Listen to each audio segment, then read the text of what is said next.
All right, let's dive into something that's probably been bugging a lot of you. It's this huge disconnect, this paradox, right? On one hand, you hear about India's incredible economic growth.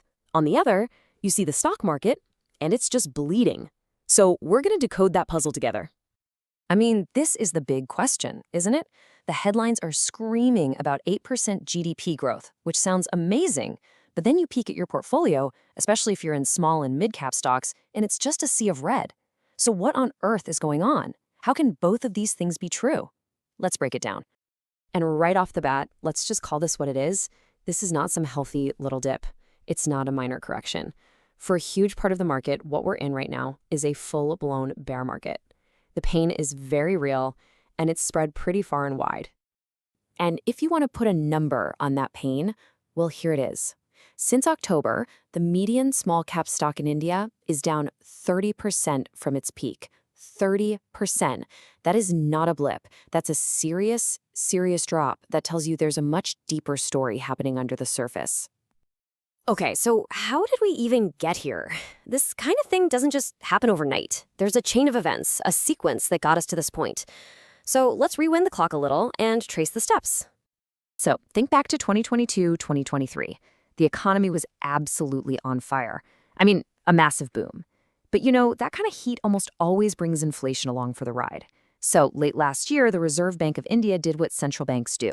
They had to slam on the brakes, hiking interest rates to cool everything down. But here's the kicker. Those rate hikes don't bite right away. There's a lag, usually about 12 to 18 months. And guess what? We are smack in the middle of that lag period right now. And to really get what's happening, you have to look past that flashy 8% real GDP number. For actual businesses and for the government, the number that truly matters is nominal GDP. It's simple, really. It's the growth rate that includes inflation. It's the actual cash that's flowing into company revenues and into the government's tax collections. It's the growth you can feel. And wow, this chart just says it all. Look at that collapse. We went from a phenomenal 19% nominal growth rate just a couple of years ago, all the way down to 8.8% now. This is the slowdown that companies are actually feeling in their bank accounts.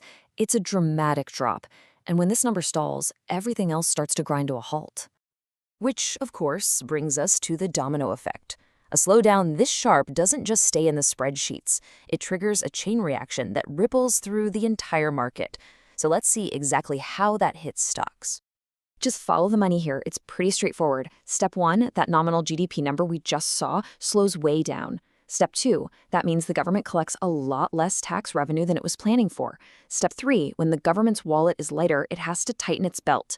And one of the first things to get cut is big spending on things like infrastructure, what we call capex. And that leads directly to the final domino, step 4. The companies that depend on those big government contracts, they get hit, and they get hit hard. And which companies are we talking about? Well, sound familiar? It's the exact sectors that were the darlings of the market for the last couple of years. Solar, water infrastructure, defense, power, EPC. These companies were flying high, all based on the story of massive government spending. Now they're feeling the direct consequences as that spending tap gets turned down. And look, don't just take my word for it. This isn't theory. This is a direct quote from the management of L&T, a true giant in the industry. They're on their public conference call, saying it plain as day. In the water sector, payments from the government just aren't coming through. You can't get more ground zero evidence of the slowdown than that. Okay, so that's the story of how we got into this mess. But it's not all doom and gloom. See, the same policies that created this problem can also be used to fix it.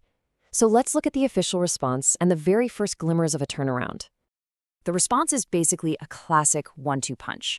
First, you have the central bank, the RBI, coming in with monetary stimulus. They're starting to cut interest rates to make it cheaper to borrow money, hoping that'll get people and businesses spending again. Second, you have the government itself using fiscal stimulus. They're cutting taxes to leave more cash directly in consumers' pockets. It's a coordinated effort to get that economic engine restarted. And are we seeing any signs that it's working?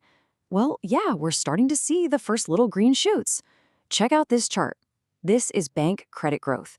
It absolutely tanked during the credit squeeze, but look, it's starting to climb back up towards those healthier double-digit levels. Credit is the lifeblood of an economy, so seeing it start to flow again is a really important positive sign. So what does this all mean for us as investors going forward? Well, when the main drivers of the economy shift, the leaders in the stock market almost always shift too. So in this last part, let's try and sketch out a new map of where the opportunities might pop up next.